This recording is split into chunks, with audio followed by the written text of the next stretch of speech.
Hello everyone, and welcome back to my channel, Pirate Cove Philippines. A series of videos I'm doing right now on the visas that you can get while you're here in the Philippines.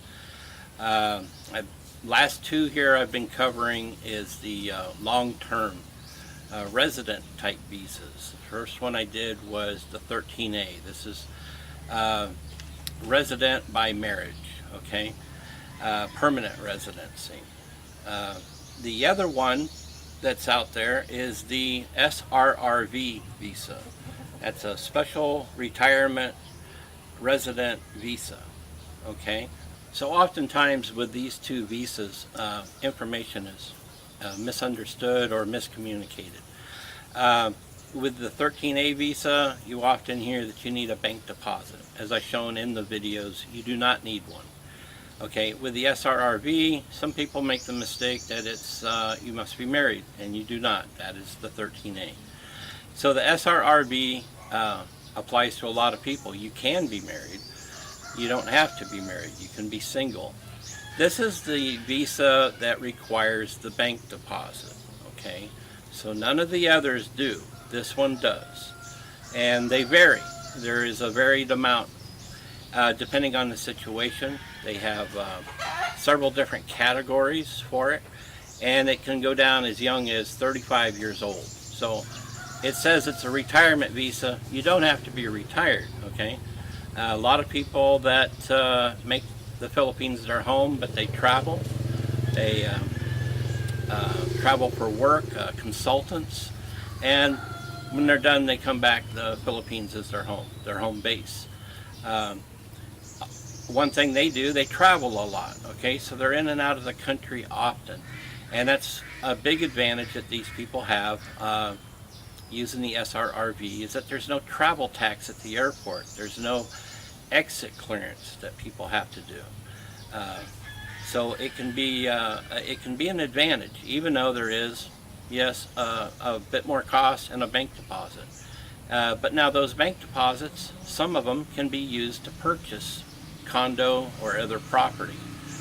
Now myself, I have not done the SRRV. I'm on a 13A visa by marriage, so I'm not in a good place to give you all the hands-on information. It would be wrong of me to even try. There's some other great people out there that have done some good work with this on YouTube, and one I want to really bring up is My PI Dreams, not My Philippine Dreams. Don't get that mixed up with another vlogger. But My PI Dreams. And if you go to YouTube and just type in SRRV, his will come up right away, and his videos are titled, there's two of them, two-part. They're titled How to Retire in the Philippines. He has broke it down very clearly, shows you the different categories, the cost that it's going to be for you, and he's also done it himself, and so he's best equipped to really fill you in on all the details and how it works, and he did a fine job on it. And so you got to give him credit, and to get the information you really need about this, I would recommend his video. Also the website, or call the PRA. The PRA is the Philippine Retirement Authority. They are an agency, a private agency that has been approved by the Philippine government, immigration, to implement this program. Some people have called the SRRV a VIP visa. They do all the work. They do all the work for immigration. You'll never go to immigration for this. You do have to do some of the work yourself to get your documents that you're going to need.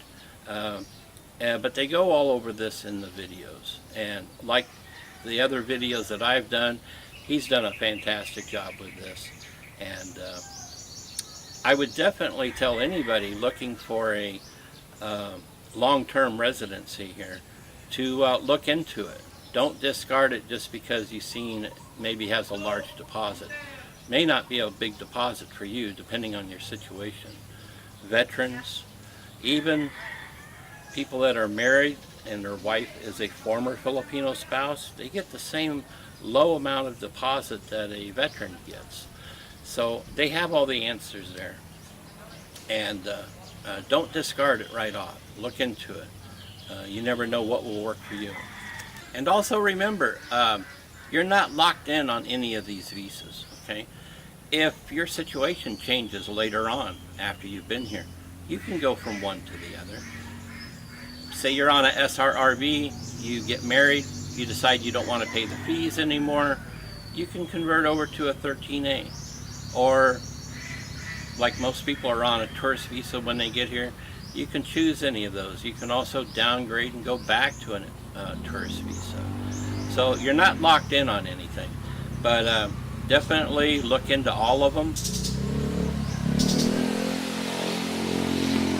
Competing with the motorcycles and the roosters. Seems that I am in their pecking area.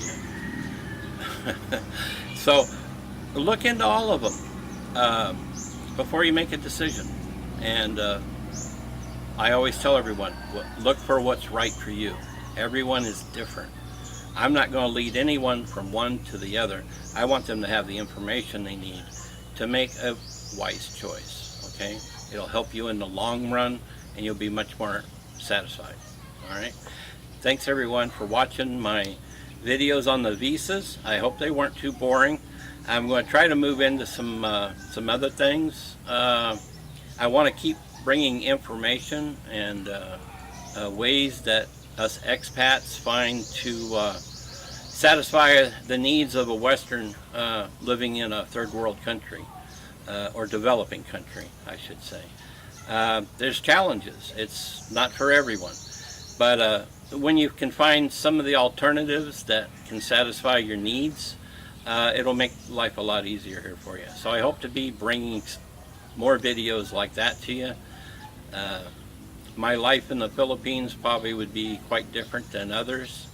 My wife and I have a business here, so doing budget videos and things of that nature won't apply. Quite a bit of things like that are different with us.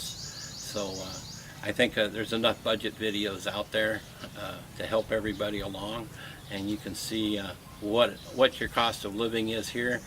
But I want to show transportation and banking and other things like that that can, like I said, can be a challenge, but there's ways to negotiate through the roadblocks and alternatives that, you know, may work, may not work for you.